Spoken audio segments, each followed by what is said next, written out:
Hello everyone, and welcome to Power Pages Tips. My name is Nicholas Hayduk, and this is tip number 363, Intro to Server Logic.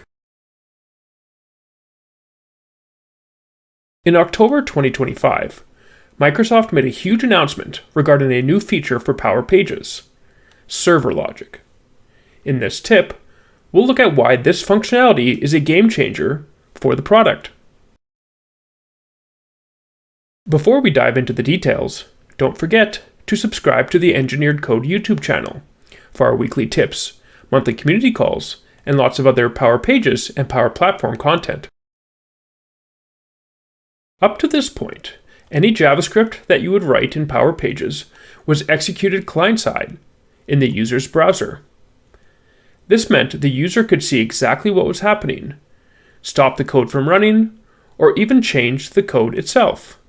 Because of this, client-side JavaScript is not considered appropriate for doing things where security is essential.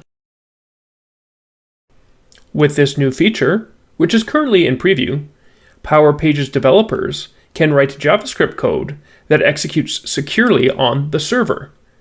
The user can't see the source code and can't make any changes to it.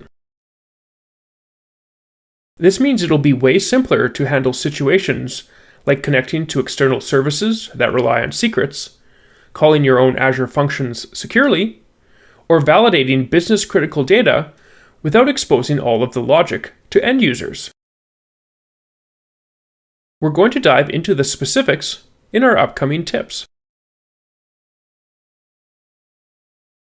Thanks for watching, and I hope you found the Power Pages tip number 363 on Intro to Server Logic useful.